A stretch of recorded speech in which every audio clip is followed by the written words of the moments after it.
make that boom, boom, boom. And now, ladies and gentlemen, the star of our show, direct from the bar, PB.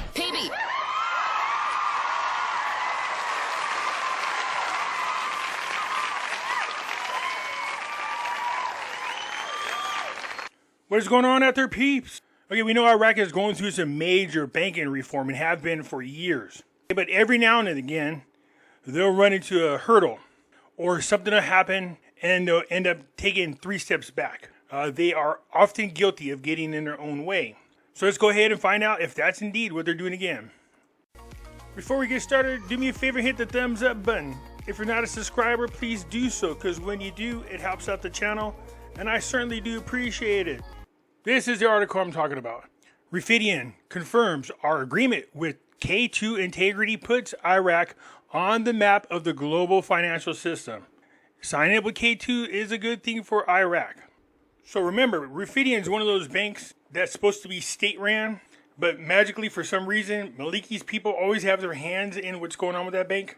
So the state-owned Rafidian Bank of Iraq has entered into a professional partnership agreement with the K2 Integrity, a U.S.-based global leader in financial and regulatory consulting, reflecting Iraq's growing financial presence on the international stage. So it's a growing presence on the stage. They're not the number one in the world. They don't have the greatest banks, despite what you're being told. They're not using the CBDC. Under the terms of the agreement, K2 Integrity will provide a comprehensive suite of services aimed at strengthening Iraq's financial sector. These services include anti-money laundering and counter-terrorism financing measures, the implementation of compliance systems aligned with international standards, and the enhancement of the regulatory infrastructure for Iraqi banks. This collaboration is part of the Iraqi government's broader strategy to build a robust and transparent financial sector capable of adapting to global economic transformation, thereby reinforcing Iraq's position as a promised financial hub in the region. So it sounds good and all, but like I said, Iraq has a habit of getting in their own way. This partnership comes at a critical time, with reports claiming that the institution processed payments for Yemen's Houthi movement, which is designated by the U.S. as a terrorist organization. So the U.S. Treasury Department had warned Iraq officials in April that Rafidian Bank processed payments for the Houthi militia at its branch. Now remember, Iran backs the Houthis. And you have a lot of Iranian-backed politicians in Iraq controlling Iraq. So since back in April, they have been warned about helping the Houthi militia.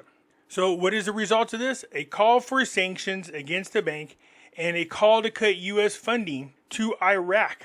You see how their stupid decisions could cost all of Iraq? In response, a spokesperson for the Iraqi embassy in Washington, D.C. stated that these allegations were categorically false, and the Rafidian Bank has been fully non-operational since 2017. That doesn't mean they can't use what power they do have or what abilities they do have to fund the Houthi tribes. So beyond Rafidian Bank, K2 Integrity has also partnered with QI International Smart Cards, Iraq's largest electronic payment platform, in a multi-year collaboration to align Iraq's financial infrastructure with the international AML and CFT standards. This broader initiative, which includes establishing a major compliance-backed office in Jordan and an innovation hub in the UAE, aims to strengthen national capabilities, build a foundation for secure and scalable financial growth, and position Iraq to regain credibility with the international partners.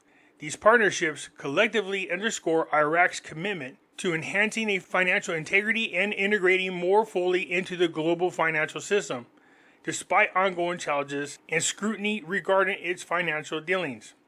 So this is what I mean. They can't get out of their own way sometimes. You have to do something about those Iranian-backed politicians in Iraq, somehow, some way. Because this is the kind of crap that happens in that country. Whether the government knows about it or not, I find it hard to believe that they don't. Especially when the United States has warned them that Rafidian Bank was doing this. So yes, this is a good sign that Rafidian is going into an agreement with the K2 Integrity Group. They'll be able to monitor what's going on with Rafidian closely. But you heard what that person said in the article. Not only do they want to put sanctions on the Rafidian Bank, but they want to stop funding Iraq. Now, this is only one politician in the United States pushing for this, but even so, just the thought of getting all this crap done, making all the strides that you are making, only to blow it all, because you can't stop getting in trouble, getting caught doing things like funding the Houthi tribes. Anyway, this is a perfect example of what I'm talking about. So far, Iraq has been able to keep, for the most part, its nose clean under al-Sudani. But these little things like this seem little, but they could cause major drawbacks for the Iraqi people. What else in the news? A government source reveals the mechanism of the withdrawal of the international coalition from Iraq and the fate of the trainers.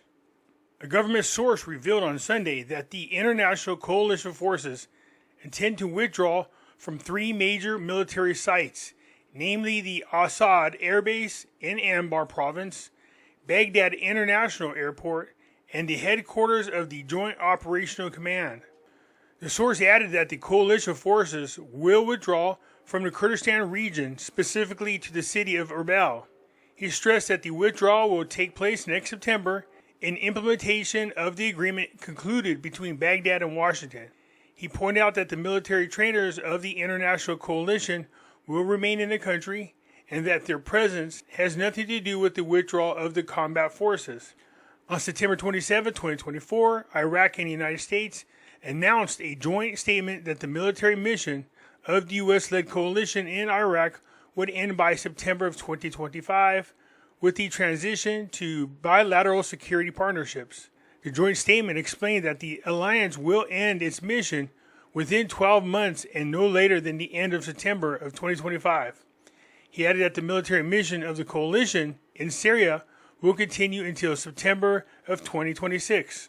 Earlier this month, Baghdad and Washington reached an agreement on the withdrawal of international coalition forces from Iraq, according to the plan that is being implemented in stages. Sources told Reuters a few days ago that the plan includes the withdrawal of hundreds of coalition forces led by the U.S. by September and the rest by the end of 2026. The two countries are also seeking a new consultative relationship that could allow some U.S. forces to remain in Iraq after the withdrawal. The United States has about 2,500 troops in Iraq, 900 in the neighboring Syria, as part of the alliance formed in 2014 to fight the terrorist ISIS, after occupying vast areas of the two countries before becoming expelled from most of these areas years ago. The withdrawal of the coalition forces would mark a marked shift in Washington's military posture in the region. This kind of talk has been going on for years now, and every time they get ready to actually withdraw, something new always pops up, and then the United States is forced to stay there a little bit longer. Anyways, that's it for now. Catch you later. I'm out.